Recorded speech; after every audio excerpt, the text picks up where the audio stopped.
Do you need a law degree to be a U.S. Senator? Foreign policy experience?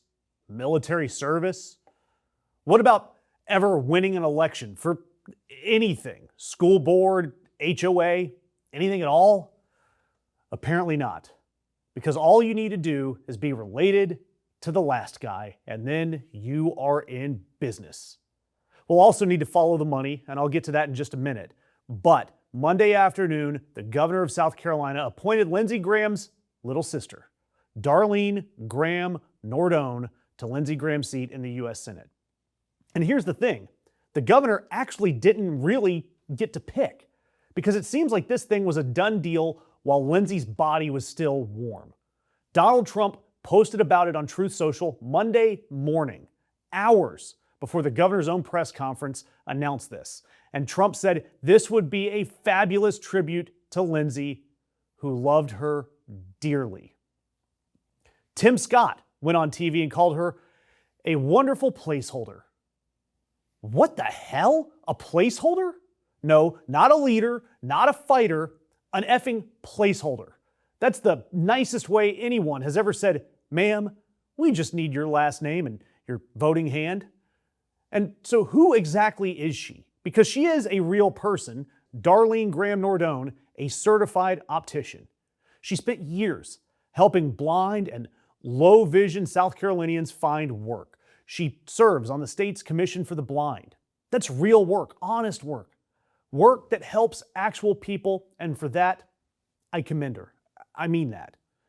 But it is also not, in any universe, a resume for the United States Senate.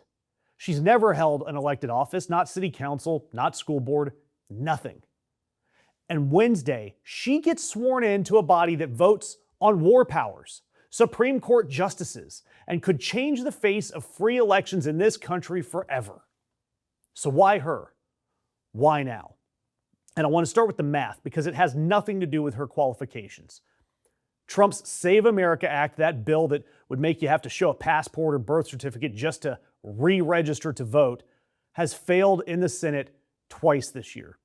48-50 both times, and the same four Republicans have said no. Collins, Murkowski, Tillis, and Mitch McConnell, who allegedly still has a pulse. And essentially every single Republican vote in that chamber right now is worth its weight in gold. And of course, Trump has told NBC that Graham's last phone call, hours before he died, was Graham telling him that the Senate was all set for the Save America Act. His last call on this earth spent pushing a voter suppression bill. Do me a favor. If I ever choose to use my final moments in this meat suit talking about work or politics, please make sure that you either make fun of me for all eternity or come up with something better. I mean, I know we don't ever know when we're going to go, but at least attribute something profound to the departed. And if it was me, please just come up with something. Say that I went out whispering, "Tell my daughter that the world is hers." Or say that my last words were, "I should have ordered the good wine." Or go bold with something like, "Protect the vulnerable." Or you could oversell it and say that I looked to the horizon and said, "Be kinder than they deserve." Or you could even come up with the perfect sign-off, like something like, "The dude abides." But it is certainly not, "Let's make it harder for people to vote." Seriously, if one of the last things you do with your own one wild and precious life is try to make democracy smaller and more cruel and less accessible, then maybe you were the problem all along. And here's my question for you guys, because I really want to hear you guys in the comments. Should loyalty to a political family ever outweigh qualifications to a United States Senate seat? Or should every vacancy go straight to the voters? I'm frankly not in favor of these appointed replacements. And please do not get me started on the delays that you see afterwards from people like Mike Johnson when it comes to swearing people in if they don't agree with you. But all of this leads to a bigger question that everyone really is dancing around after Lindsey Graham passed away. What did Trump have on Lindsey Graham to make him flop?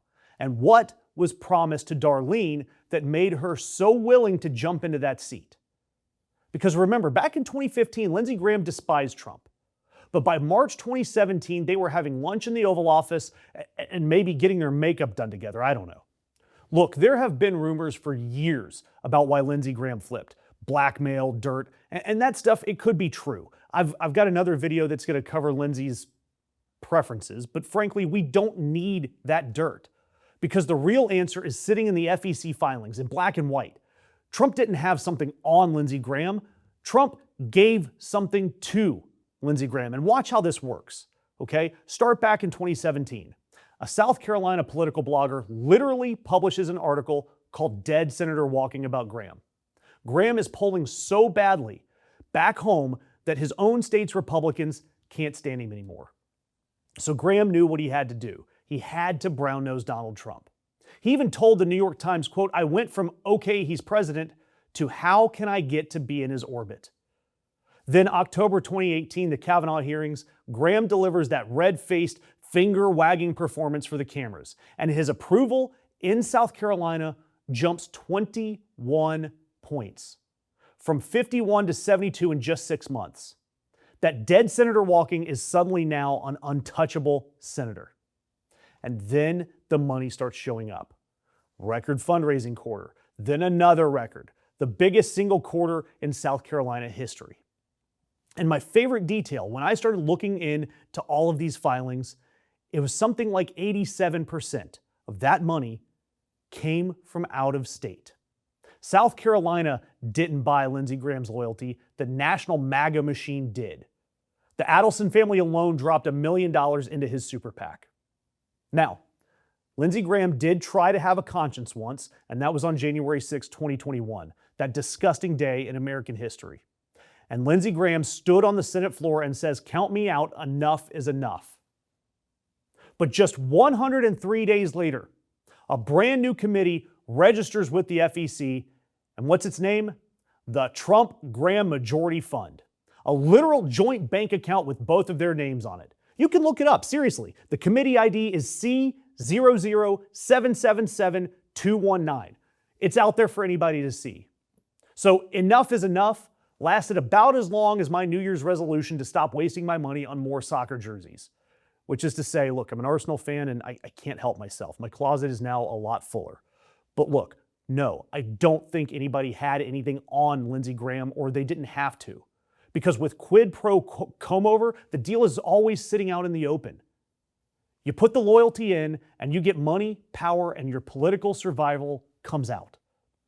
Which brings me back to his sister.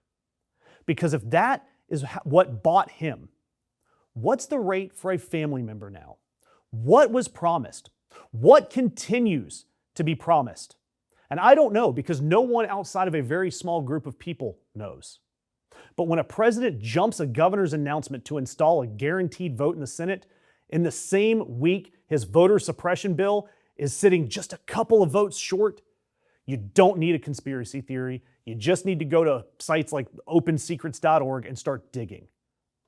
This isn't about a family member sweetly honoring their sibling by taking up their torch. No, this is about a system where the question, can this person do the job, is never asked anymore. The only question that is actually asked is, will this person vote how Trump wants? And for this White House, that is the only qualification that has ever mattered. Do me a favor, subscribe, because when the SAVE Act vote comes back around and her name gets called, you will already know exactly how we got here because of us.